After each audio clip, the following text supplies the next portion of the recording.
Proyectateradio.com.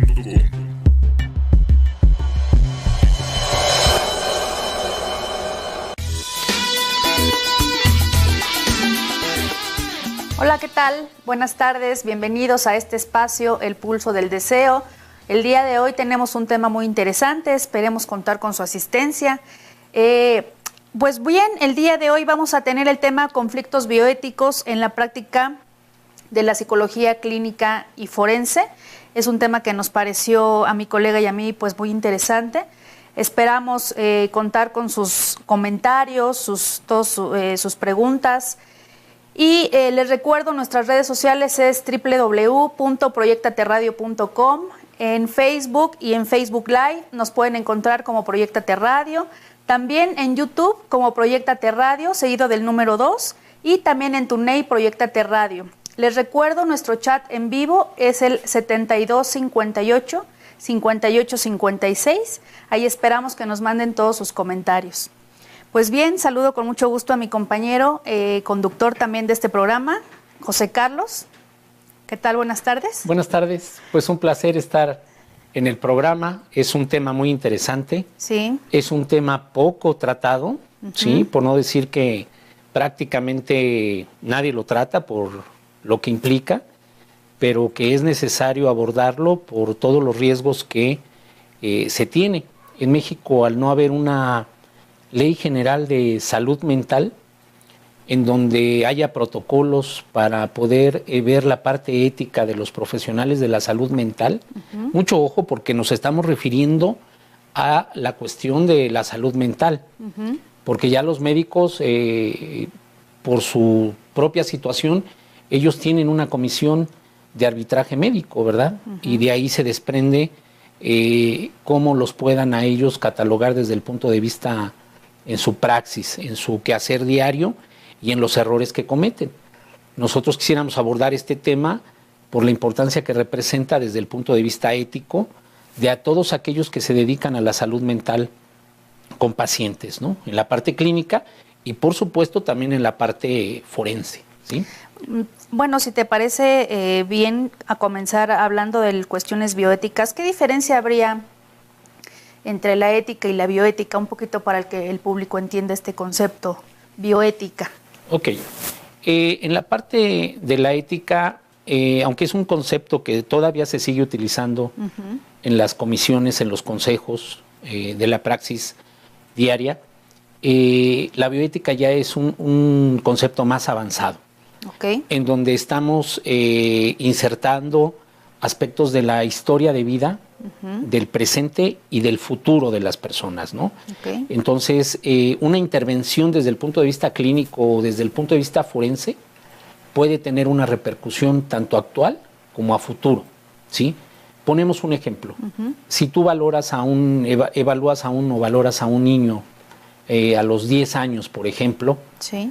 La bioética te diría que hay que tener muchas cuestiones muy cuidadosas, porque él, cuando sea mayor de edad, puede tener algún asunto que lo regrese a esa evaluación que tú le hiciste a los 10 años, ¿no?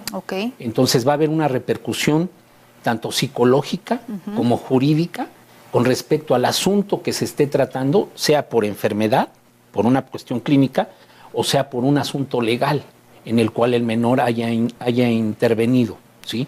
Entonces, la parte de la bioética es sumamente importante, porque va a haber aspectos futuros de las personas, ¿sí?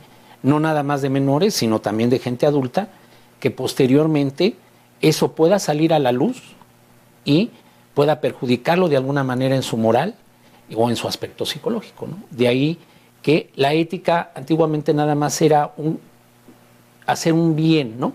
Un bien común y preocuparse por ese bien, realizar las cosas, ¿no?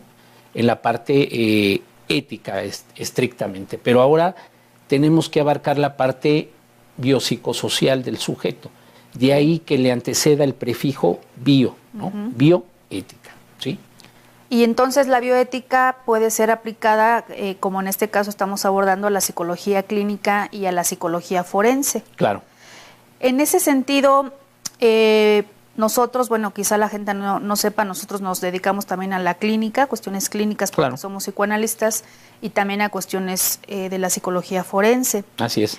En ese sentido, nosotros, o en tu experiencia, ¿cómo podríamos ocupar nosotros la bioética en una cuestión clínica?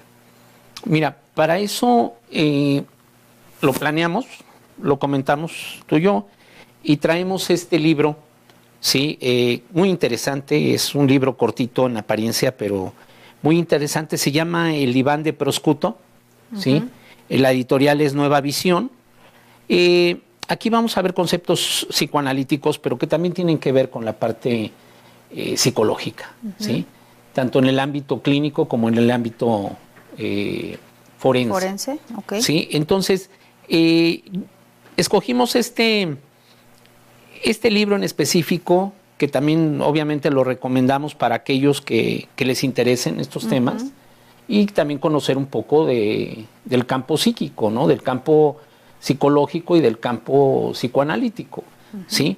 El diván de Proscuto, te lo paso para Sí, que claro. tú hagas la lectura. Es una introducción para que la gente se dé cuenta el alcance que puede tener la participación clínica de los psicólogos, ¿sí? Porque a veces como que esta profesión se ha demeritado un poco y no se le ha dado un valor realmente importante. De hecho, ni en las mismas instituciones universitarias se le da un valor clínico. Hay que establecer lo que es la clínica, de dónde viene la palabra, Sí. que es del clinique en francés, que se refiere a la cabecera, Ok. ¿sí? A la cabecera del enfermo. O sea, esto estaba siempre añadido a la parte médica. Los médicos eran los que eran 100% clínicos, es decir, atendían a sus pacientes antes de que existieran las instituciones hospitalarias. Pues obviamente ellos acudían a la parte domiciliaria y atendían al enfermo en la cama, es decir, en la cabecera. De ahí que se hacía el médico de la familia o el médico de cabecera, como decíamos. Como ¿sí? coloquialmente decimos, voy con mi médico de cabecera. Exactamente, Ok. es el clínico hablando de esa parte de la cama, cuando el paciente está enfermo, está recostado. Entonces el psicólogo también se ha convertido en alguien clínico, porque atiende un padecer, ¿sí? Sí. No desde el punto de vista físico u orgánico como lo hace el médico, pero sí desde el punto de vista psíquico, ¿sí? Emocional.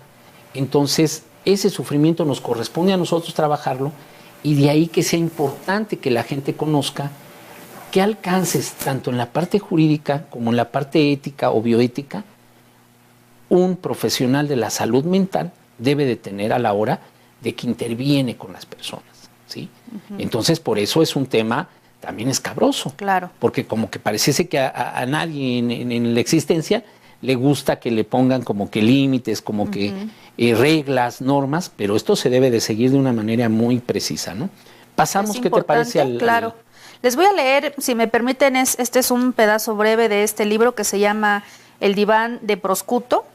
Los autores son McDougall, Manoni, Basse y De Vitil. Entonces, les voy a leer este pequeño pedazo. Dice, todo el mundo conoce a Proscuto. Según una leyenda griega, era un bandido que ofrecía su hospitalidad a los viajeros extraviados. Los acostaba sobre un lecho de hierro, y si eran más largos de ese lecho, les cortaba lo sobrante. Si eran más cortos, los estiraba por la fuerza.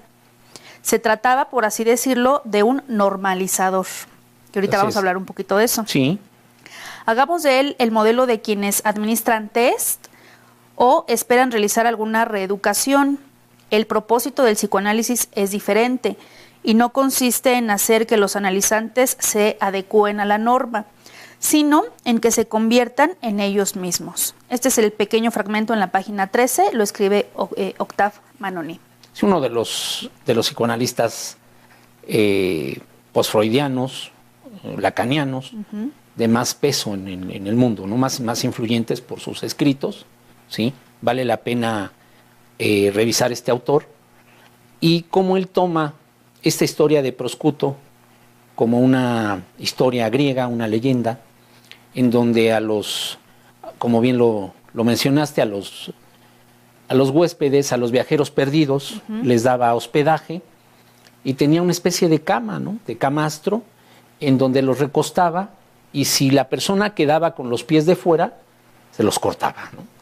Y si la persona no alcanzaba a cubrir el camastro, lo estiraba, ¿sí? A manera de tortura, ¿no? De tormento. Sí. Esto no era una cuestión de gracia, ¿no? Claro. Y hacemos la metáfora, ¿sí? Bien valga esa situación de metáfora en relación a que aquí la ética se trata, o la bioética se trata de que el clínico, el psicólogo, o inclusive el psiquiatra, no haga trajes a la medida. Claro. Sino que realmente haga un estudio profundo del paciente con todas las reglas y la normatividad que pueda darse, ¿no? Por eso es que tomamos este diván de proscuto como una manera de ejemplificar que hay personas dentro del área profesional que hacen evaluaciones y hacen clínica a la medida, ¿sí? Como dijéramos un sastre, ¿no? Le hace el traje a la medida por lo que la persona a veces demanda, por lo que la persona a veces pide, ¿sí? Y eso es lo que es falta de profesionalismo y falta de la bioética y de la ética, ¿no? Entonces, por eso el tema es delicado, porque en esto también interviene la parte jurídica, ¿sí? Ya posteriormente, dependiendo de cuál sea la respuesta de nuestro público y las dudas que queden, tendremos aquí a los expertos, a los peritos en derecho, para que nos digan de qué manera esto también puede repercutir jurídicamente cuando no se cubren las expectativas profesionales de una intervención psicológica como debe de ser, ¿no?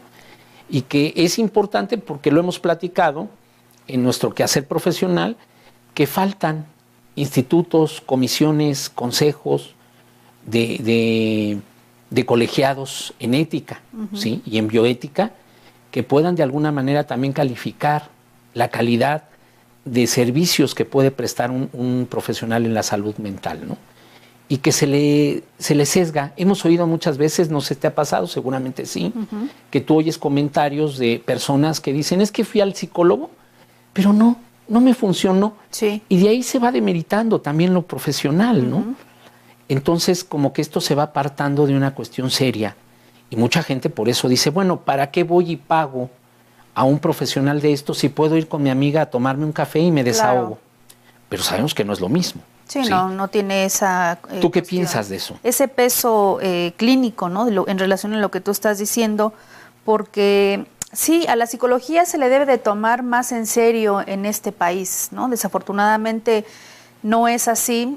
Lo que tú estás comentando en relación a estos consejos, yo he escuchado que existen consejos bioéticos en relación a la medicina, por ejemplo, pero no los hay con ese peso en la cuestión de la psicología, ¿no? Y desafortunadamente aquí en México, pues eso permite que muchos pseudopsicólogos, pseudopsicoanalistas, pseudopsiquiatras digan que lo son cuando no son expertos en la salud mental, y eso a mí me parece algo muy delicado, porque imagínense que ustedes o una persona cualquiera vaya a terapia con alguno de estos pseudoprofesionales que en vez de procurarle la salud sea totalmente pues, lo opuesto, ¿no? Lo contrario.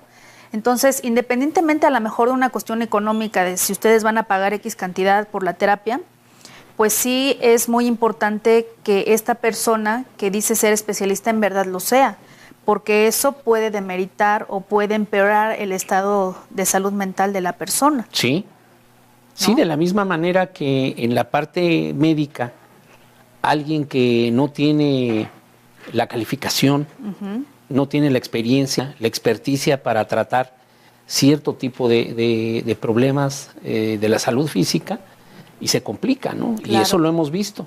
Y de ahí que surgiera este organismo, ¿no? La Comisión Nacional de Arbitraje Médico, como para poder dirimir algunas controversias que existen en el actuar de los médicos. La pregunta sería, ¿esto por qué no lo existe desde el punto de vista de la salud mental, ¿no? Y cómo se representaría en una situación, pensando en que si la psicología no es una parte de la medicina, si es una parte de la salud integral de un sujeto, ¿no? Y para lo mismo, y que no nos vaya a ganar el tiempo, hemos seleccionado también otro libro, ¿sí? Que es, bueno, digo, esto es un clásico para nosotros los psicoanalistas, porque es la obra completa de Freud, ¿sí? En donde hemos seleccionado el tomo número 11, en donde viene un artículo muy específico que habla sobre el psicoanálisis silvestre, ¿no? Así es. Les repito, sobre el psicoanálisis silvestre. Es un artículo que van a encontrar aproximadamente, ¿qué te gusta? 4 o 5 paginitas. Sí, ¿no? es muy cortito. Pero muy profundo, sí, en el contexto de lo que Freud nos quiere explicar en relación a cuando un clínico se precipita en hacer un diagnóstico, ¿no? Así es. Y de ahí surge esta situación. Esto es anecdótico. Nosotros les recomendamos mucho la lectura freudiana porque tiene una característica novelesca, ¿no? Sí. Como Freud va redactando. Sabroso, te va diciendo y te lo va explicando sabroso, ¿no? Sí.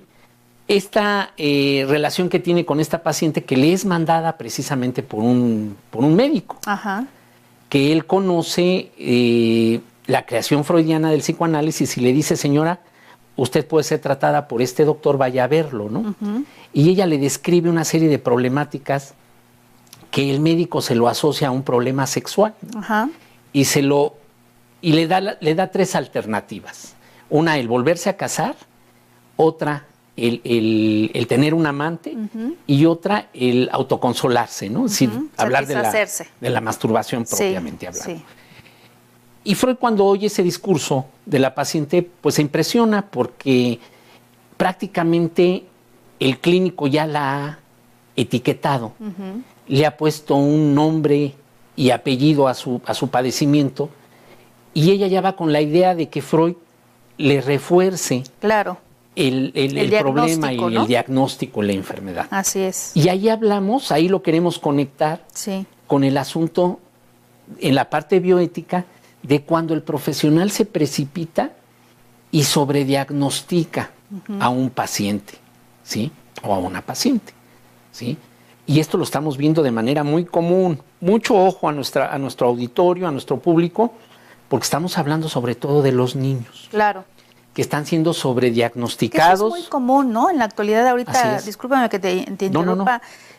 Pensando, por ejemplo, en los niños, en la actualidad yo he escuchado muchas veces que los profesores, las profesoras se quejan de que el niño es hiperactivo, le dicen, ¿no? Ya desde el nombre hiperactivo ya lo están etiquetando lo que tú estás diciendo.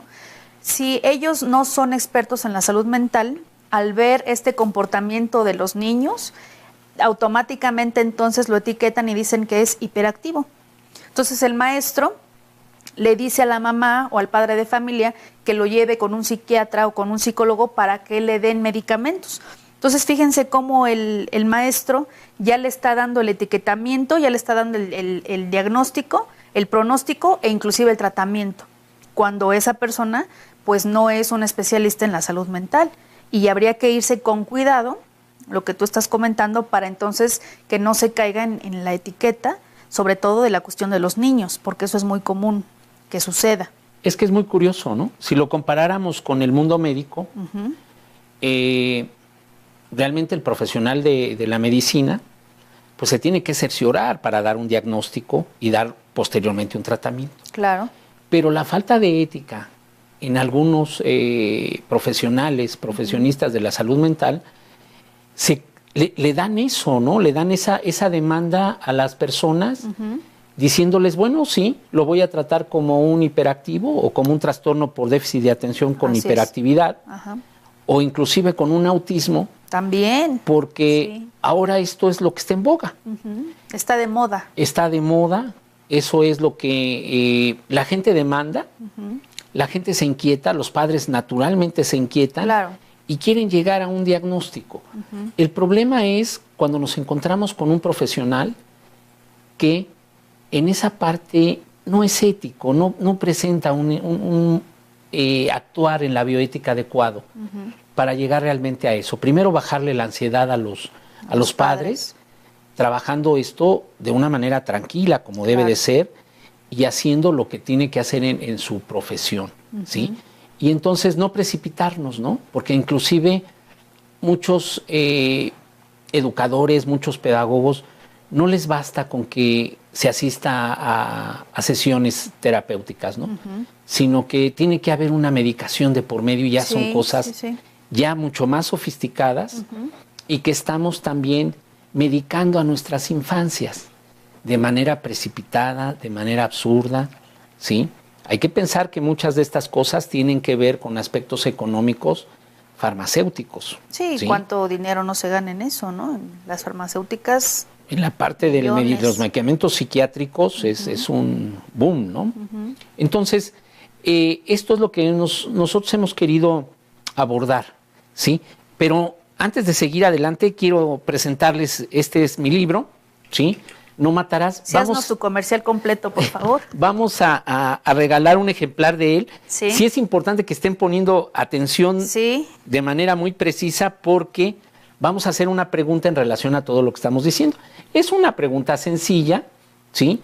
Igual y preguntamos el autor del primer libro, ¿verdad? O una cosa de esas. Pongan atención. La idea es que se lleven el libro, que lean, y les vamos a estar presentando en nuestro espacio de El Pulso del Deseo diferentes tipos de lecturas. Sí. Obviamente las orientadas al psicoanálisis, que es lo nuestro, a la psicología también, a la parte forense también, pero la idea es que seamos seres hablantes, ¿no? Como lo establecía Lacan. ¿Te parece, perdón, si al final entonces ya por terminar el programa damos la pregunta y entonces la primera persona que nos dé la respuesta correcta por medio del chat, que es el 7258-5856, nos manden entonces la respuesta y ya después nosotros nos contactaremos con esa persona por medio de las redes sociales para ver de qué manera le hacemos la entrega de tu libro? Perfecto, ya nos pondremos de acuerdo para entregárselo, ¿no? Muy bien. Se lo dedicamos y nos tomamos alguna foto por ahí.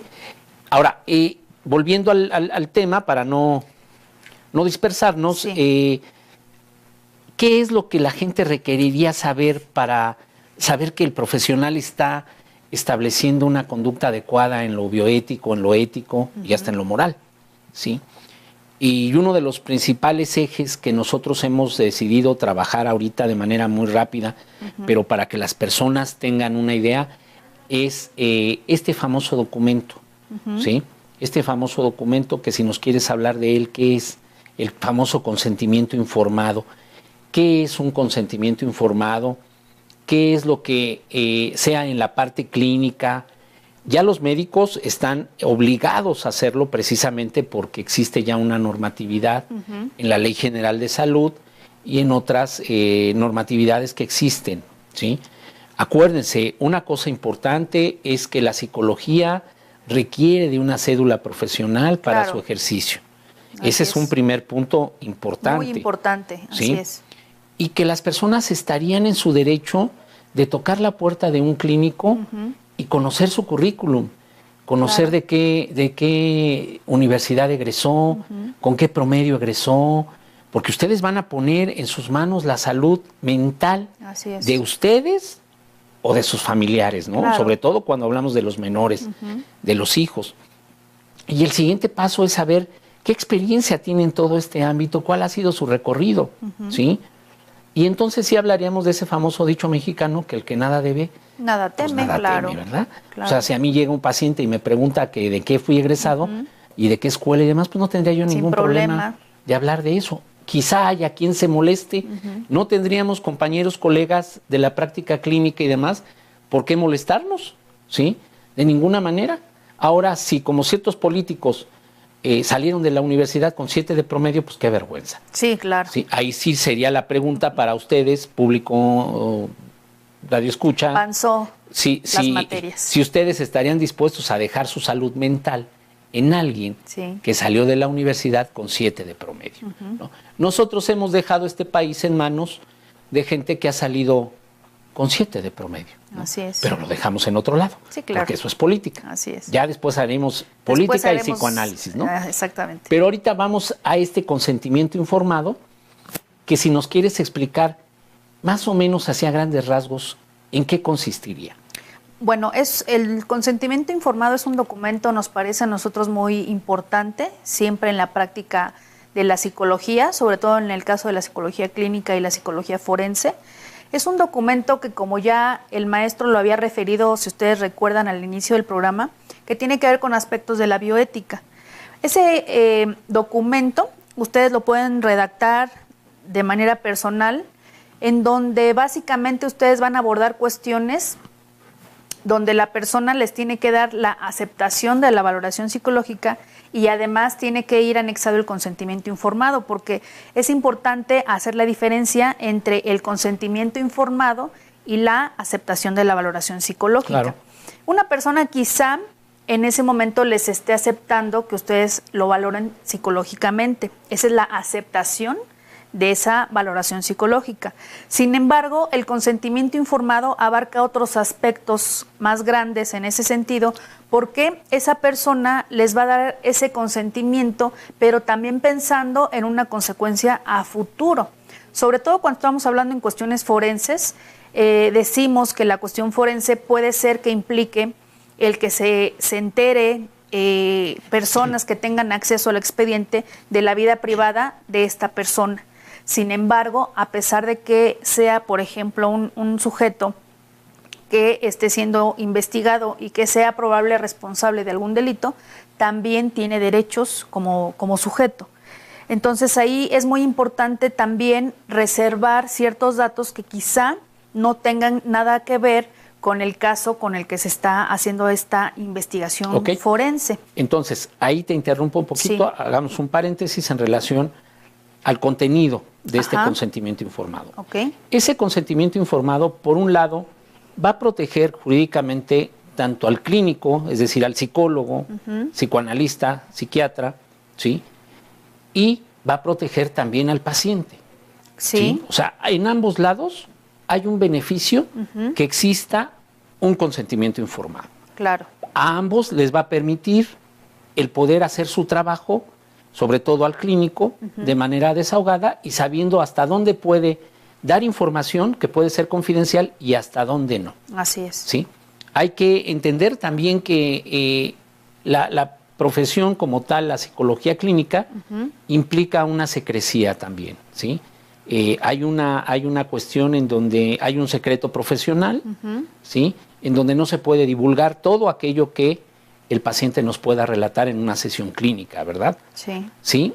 A menos de que ponga en riesgo su vida, a menos de que haya una cuestión delictuosa de por medio y que entonces esto tenga que saberse a un nivel ya judicial, ¿no? Se trabaja de manera diferente. Así es, de manera de investigación. Entonces es un documento. Primero tendríamos que decir que el consentimiento informado es un documento que siempre estaría bien la asesoría de los abogados en este sentido, ¿sí? Para que nos marque qué límites podemos y qué límites no. Tenemos la experiencia, insisto, del área médica, que en el área médica ya los médicos pues obviamente han abarcado mucho de esto, sobre todo para protegerse de las demandas posteriores de una mala praxis o de algo que entre en controversia, en lo cual el paciente no estuvo de acuerdo y entonces se lo reclame al médico, ¿no? Y entonces es cuando se va a estos consejos de arbitraje para decidir si hubo negligencia, si hubo una mala praxis o no, ¿sí? Y a partir de ahí, bueno, se van elaborando ciertas cosas. Pero la intención es que sepan que ellos pueden protegerse a través de este consentimiento informado. Y sobre todo cuando estamos hablando de menores de edad. Sobre todo, claro. Que ahí sabes que interviene el libre desarrollo de la personalidad. Así es. Y que de aquí se desplaza el siguiente eje que nos preocupa. Ya vimos un sobrediagnóstico en donde se puede incurrir también en mala praxis por hacer malos diagnósticos, ¿sí? Por ejemplo, el TDAH o el trastorno por déficit de atención, hiperactividad, el espectro autista, ahora que también es muy común, y otros males que tienen que ver inclusive con aspectos psicóticos de la infancia. ¿Sí? Los trastornos del estado anímico, que también es de lo más común, en donde podemos encontrar sobre todo la bipolaridad, la depresión, ¿sí? Los trastornos ciclotímicos, distímicos, depresión mayor, depresión profunda, que serían como clasificaciones, ¿no? Y entonces entrar en ese tipo de situaciones ya muy técnicas, pues implica nada más verlo entre comités de profesionales, peritos y expertos en esto, ¿no? Pero la gente sí debe de tener en cuenta que ir al psicólogo no nada más es ir, tocar la puerta, acostarse en un diván o estar sentado y relatarle la vida al otro. Sí, no. Y de ahí viene una cuestión bien importante. No sé tú qué pienses de esto, y que lo vemos inclusive en las escuelas cuando damos clases en las universidades, diferentes universidades, que los psicólogos no van a terapia. Sí, no. Y ese es un grave problema, ¿sí? Y que empiezan a dar recetas y empiezan a dar consejos y usted debe de hacer y usted haga esto, ¿sí? Y llega el paciente y le dice, ¿y usted cree que esté bien que me divorcie? Cuando el analista, su profesión no le permite el incurrir en consejos, ¿sí? No sé tú qué piensas de eso. Sí, porque fíjate, ahorita que tú estás mencionando eso, a mí me parece algo muy delicado porque en mi experiencia, cuando yo fui alumna, yo he visto varios docentes que tú estás diciendo, sí, ellos decían ser, por ejemplo, psicoanalistas cuando no lo eran. Entonces a mí eso me parece algo muy grave porque esta persona era un varón, lo que hacía era como de alguna forma decir, hablar del psicoanálisis, de lo poco que entendía de eso. ¿Y cómo te enteraste que no eras psicoanalista? Porque yo de hecho trabajaba en la escuela. Entonces yo tenía acceso directo a ciertos documentos que otros alumnos pues no tenían. Inclusive, de hecho, ustedes se pueden meter a la página de la SEP. Ahí en las cédulas hay un link que dice cédulas profesionales de la Secretaría de Educación Pública. Cualquier persona se puede meter porque es un acceso público. Ingresan el nombre de la persona, el nombre completo de la persona, y ahí les aparece el historial desde la licenciatura, maestría, doctorado o alguna especialidad. Entonces, esos datos son públicos. Te voy a meter un poco en el conflicto y vamos a entrar en el debate, ¿sí? Si nos alcanza un poquito el tiempo, en relación a que Lacan dice que el psicoanalista se autoriza a sí mismo. Claro, sí, eso es cierto. Entonces él podía llegar en un momento dado y decir, bueno, él tenía a lo mejor la licenciatura en psicología, no lo sé, ¿sí? Pero decir, yo soy psicoanalista. ¿Qué implica ser psicoanalista en ese sentido? Ahí, precisamente hablando de la ética del deseo, abordada desde el punto de vista psicoanalítico, lo que este sujeto hacía era, de alguna manera perversa, abordar sobre todo a las mujeres. Y entonces el discurso que él tenía era como para ligar a las alumnas. Y entonces, para ligar desde una manera amorosa, afectiva, pero también para llevar pacientes a su consultorio. Entonces, a mí eso es lo que no me parecía correcto. Yo siendo estudiante, por supuesto, ¿no? Entonces, ahora que ya conozco un poquito más acerca del tema, pues me parece todavía peor la situación porque además hay veces en donde las escuelas, los directivos saben de estas prácticas y pues prefieren callarse y no decir absolutamente nada.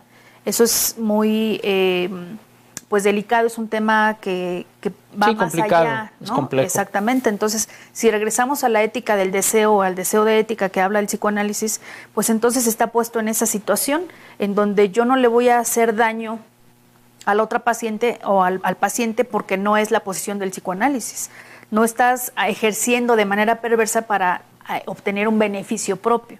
Entonces, si bien él se podría... O sea, la remuneración de enganchar exactamente a la alumna que vaya a terapia y que vaya con él. Exactamente. Ese es ahí, en esa cuestión perversa, donde ya no es un psicoanalista porque el psicoanálisis no te hace o no trabaja de esa manera, ¿no?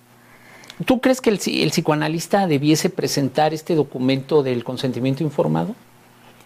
Pues a mí me parece que podría ser que sí. No, o sea, si yo soy psicoanalista y a mí no me importa que la otra persona conozca de mi currículum, yo no tengo ningún inconveniente. De alguna forma a mí me parece es como para evitar este tipo de situaciones, que a lo mejor esa persona dice ser psicólogo cuando no tiene la licenciatura en psicología.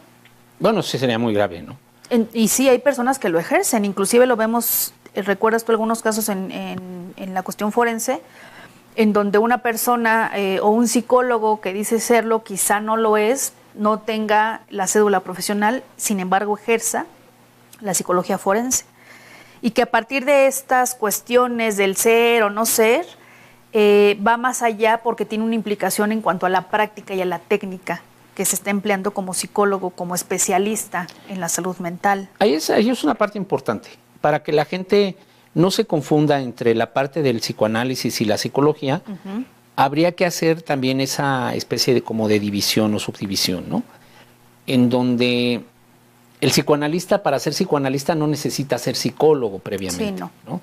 Y se autoriza o deviene psicoanalista a través de su propio análisis. Así es. Es decir, de una terapia que generalmente suele ser prolongada, a veces a años, Así ¿sí? es.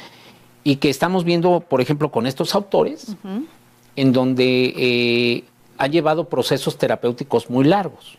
Y que fíjate que ahí, perdón, inclusive Freud, retomando este libro que tú nos traes del tomo 11, de las obras completas de Freud, cuando él habla en sobre el psicoanálisis salvaje, Sí, Freud refiere la que se crea en 1910 la Asociación Psicoanalítica Internacional, porque lo que él decía es para evitar responsabilidades que decía ser, por ejemplo, un psicoanalista que no lo era y que no pertenecía a esa asociación, que ejercía de manera particular, que hacía una mala praxis. Entonces es como quitar la responsabilidad, porque decir, si este sujeto o esta persona no pertenece a esta asociación, entonces quizá no sea un psicoanalista. A lo mejor de alguna manera estas asociaciones sirven también para normatizar no darle un encuadre. sino exactamente darle un encuadre para que se ejerza con el bien hacer, ¿no? Y el bien decir. Exactamente, también. Ahí entonces sería muy importante crear estas asociaciones tanto de psicología, psiquiatría, psicoanálisis, para entonces poder entrar en esa situación de la cuestión legal, ¿no? Ok, muy bien. Entonces ya tendríamos varios ejes, ¿no? Ajá. Y de aquí se desprende de este documento jurídico, legal, que es importante, este consentimiento informado, ¿sí? Esta parte de la bioética aplicada a la parte clínica, tanto del psicoanálisis como de la psicología clínica y también de la psicología forense, porque estamos hablando que en lo forense estás evaluando personas también, claro, que están involucradas ya sea como víctimas o victimarios. Así es. En un proceso jurídico, pero que se requiere darles un encuadre, ¿no? Entonces, por ahí estaría esa situación muy, muy clara del análisis. Y luego viene algo que hemos introducido, tanto en tu caso como en el mío, y que muchos se quedan como en la expectativa cuando hemos estado en juzgado, ¿sí? De la famosa iatrogenia psicológica. Sí. Entendamos esto de iatros como médico y genus como origen. Crear, ajá. Algo que vendría también de la escuela médica o de la historia de la medicina en ese sentido, en la parte clínica, de cuando el médico perjudica a la mejor de manera culposa, es decir, sin una motivación, y hace una mala praxis y crea o genera una iatrogenia, ¿sí? Vamos a suponer, ¿no? Para que la gente nos entienda, en el ámbito médico, cuando se realiza, por ejemplo, una cirugía y el paciente no queda al 100 de esa cirugía porque se complicó de alguna manera y hay una iatrogenia.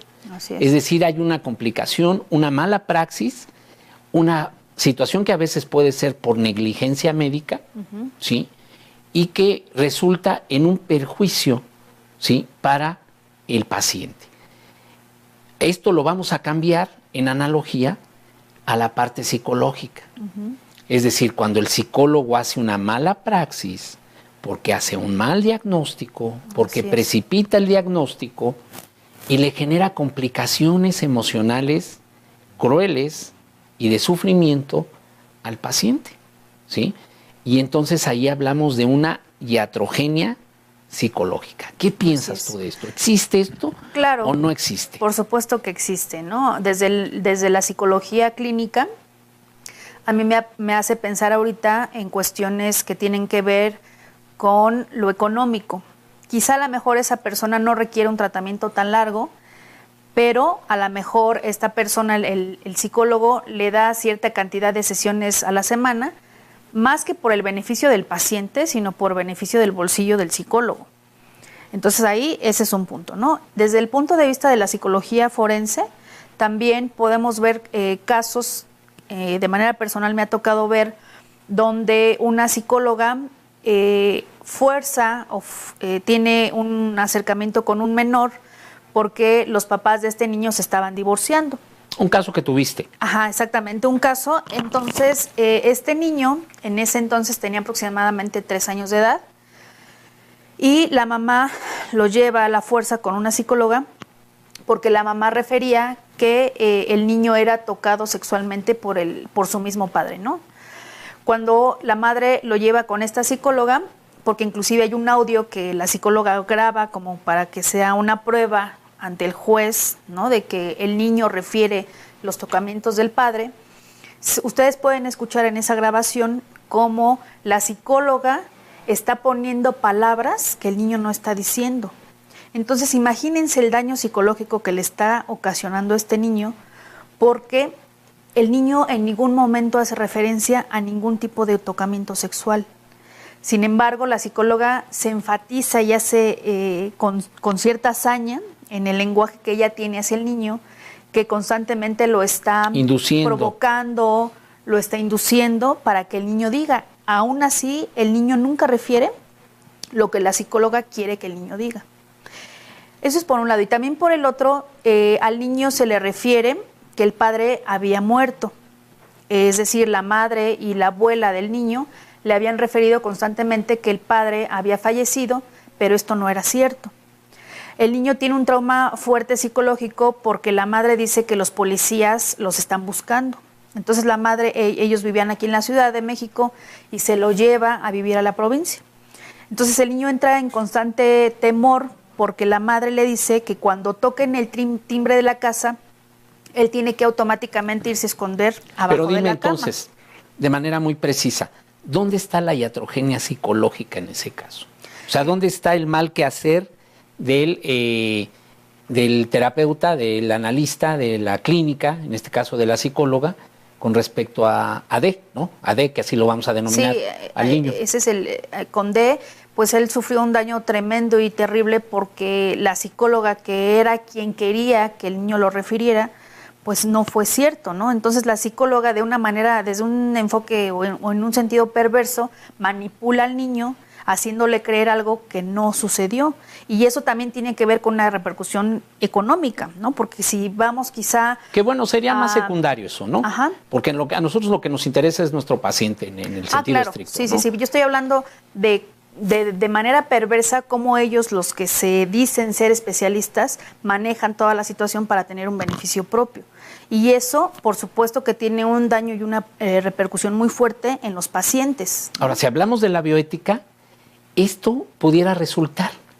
Lo tendremos que hacer con nuestros abogados, con la licenciada Berenice o con los abogados que conocemos en relación a que nos orienten, porque ahí está la aplicación de la bioética, ¿no? Uh-huh. Este niño, al ser evaluado por esta psicóloga en determinado momento de su vida, posteriormente va a tener una repercusión que tiene que ver con el libre desarrollo de la personalidad, que recordemos de nuestros pasados programas, hemos dicho que tiene que ver con un proceso de la dignidad humana, uh-huh, con un proceso que es un bien tutelado por el Estado, ¿sí?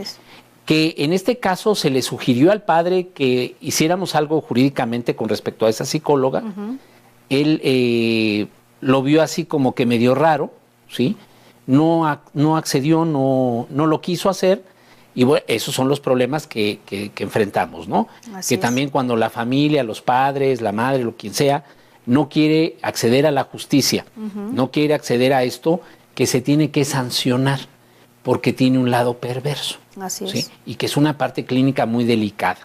Y que, como decimos en la parte jurídica, tendríamos que estar al lado, ¿no? A lo mejor se tendría que hacer una comisión de arbitraje, uh-huh, en profesionales de la salud mental. Y esto incluye psicoanalistas, psicólogos y psiquiatras. Claro. El famoso campo PSI que, uh-huh, yo siempre les menciono, ¿no? Entonces, a partir de ahí, tenemos esta parte que es muy, muy, muy, muy seria y que es una iatrogenia. Créanme que no nada más tiene que ver con aspectos de lo orgánico, ¿no? De lo fisiológico, y que los médicos son sancionados, ya sea por indemnizaciones económicas que tienen que pagar a sus pacientes, uh-huh, o por cuestiones inclusive de sanción de la cédula profesional en relación a una mala praxis, ¿no? Uh-huh. Y de ahí vendría que también entonces ese campo sí de la salud mental tuviera que ser normado y tuviera que ser sometido a comisiones de arbitraje. ¿Cuándo se falla? ¿Sí? Finalmente, en la parte psicoanalítica sabemos, por ejemplo, el paciente que se va a suicidar, se va a suicidar. Pero habrá quien sí tenga responsabilidades, ¿no? Curiosamente, y digo, nada más lo menciono como algo, pues, que pasó con este transexual, ¿no? Que se suicida por un comentario que hace una persona X del medio y que en una carta póstuma la culpa, ¿no? O sea, cuidado con las palabras, sería lo primero que Lacan definiría en ese sentido, ¿no? Cuidado con lo que se dice, porque un inconsciente estructurado como un lenguaje. Así es. Entonces, lo que se dice tiene que ver directamente con un lenguaje. ¿Qué te parece si vas viendo lo de la pregunta para que, o si tenemos alguna duda, alguna pregunta de nuestro público?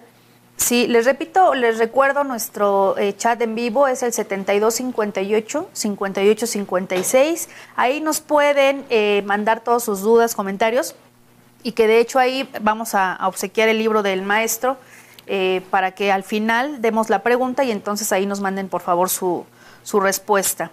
Pues bien, tenemos el comentario de Larisa, dice, desde sus experiencias y conocimientos, ¿a qué se debe que no exista un órgano regulador en estas áreas?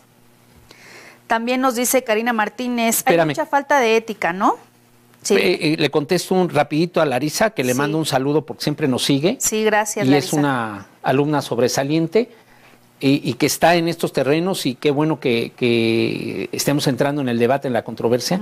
Yo creo que por falta de estructura, ¿no? ¿Estructura en qué sentido? De infraestructura, en relación a que precisamente los diputados están peleando un tren, peleando un aeropuerto, pero no ven la salud mental como algo específicamente importante. Y de ahí que no haya estos órganos reguladores. Pensemos que simplemente existe un Instituto Nacional de Psiquiatría. ¿Por qué no existe un Instituto Nacional de Psicología? ¿Sí? Pues porque seguimos en el retraso, porque no le estamos dando la cabida y la importancia a la salud mental. Así es. Y que ingrese, porque es hegemónica la psiquiatría, eso hay que decirlo, ¿sí? Es hegemónica la psiquiatría y desplaza a la psicología como si esto fuera un añadido, ¿no? Los psicólogos que trabajan en el Instituto Nacional de Psiquiatría parece que son el añadido. No, es un campo, sí. Estamos hablando precisamente del psicoanálisis, de la psiquiatría y de la psicología con todos sus enfoques. Así es. Entonces, respondiendo directamente a Larisa, sería eso, una falta de interés de nuestros legisladores por hacer las leyes adecuadas en esto, ¿no? Así es. Porque inclusive, fíjate que ahí estoy recordando, no sé si ustedes vieron hace poquito, de una persona que quería supuestamente suicidarse, que se subió a una antena de un lugar, y las personas que estaban con él se tardaron X cantidad de tiempo, más de 8 horas. Que no sabían cómo abordarlo en ese sentido para que esta persona se bajara, ¿no? Ellos son paramédicos, ¿no? Sí, claro. Le quiso jalar el pie, le tira el zapato, ¿sí? Cuando estaba sosteniéndose por medio de los pies en la antena, ¿no? Ahí ves la inoperancia de esto. Así ¿no? es. Que no hay gente especializada precisamente en esos ámbitos, que hay gente en las calles y en las casas muy desesperada en la parte de la salud mental y que no hay apoyos, ¿no? Pero suelta la pregunta porque se nos va el programa. Claro, a ver, entonces yo al inicio hice un comentario en respecto a relación a este tema que se llama el libro El diván de Proscuto, y les mencioné quién escribía este pedacito del fragmento que yo leí. Entonces quiero por favor que ustedes me digan quién hace referencia a este breve pedazo que yo acabo de leer hace un momento. El autor. El autor que lo refiere, para entonces la primera persona que lo mencione le vamos a regalar el libro del maestro No Matarás, ¿no? A ver si hay alguien que se atreva por ahí a darnos la respuesta correcta. ¿Y qué te parece la otra? Yo la voy a poner así. A ver. Sí. Inclusive, si nos contestan las dos, yo le prometo a la otra persona también su libro, ¿sí? O sea, no sería uno, sino serían dos. 2 libros, ¿sí? ok. Y el otro me interesa mucho que, así con palabras muy breves, me expliquen qué es la iatrogenia psicológica. Ok.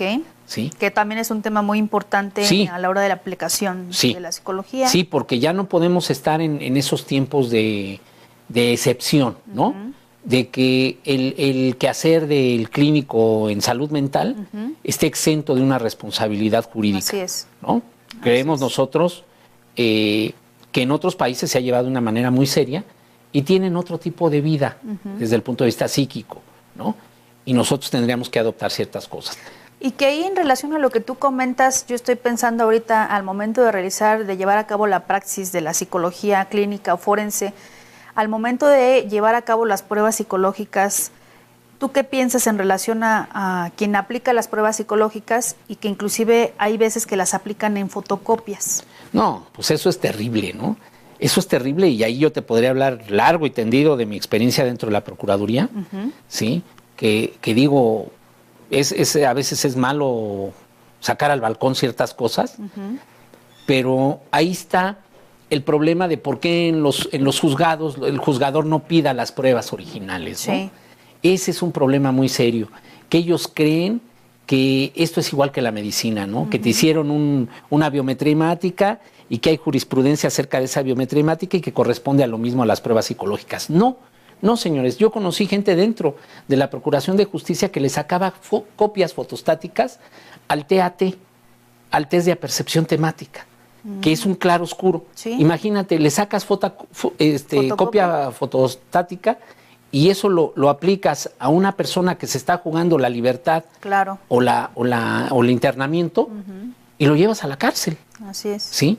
Y lo llevas a la cárcel por una falsa interpretación, por una hermenéutica privativa, ¿sí? Porque tú no puedes hacer una interpretación de copias fotostáticas. Y que inclusive ya eso tiene que ver con cuestiones legales, ¿no? Bueno, porque a ti siempre te ha gustado tocar esa parte del copyright, sí, y uno entiende eso, pero lo más drástico es el daño que tú le ocasionas a una persona por una mala interpretación en donde está viendo pues claros y oscuros que no son los reales.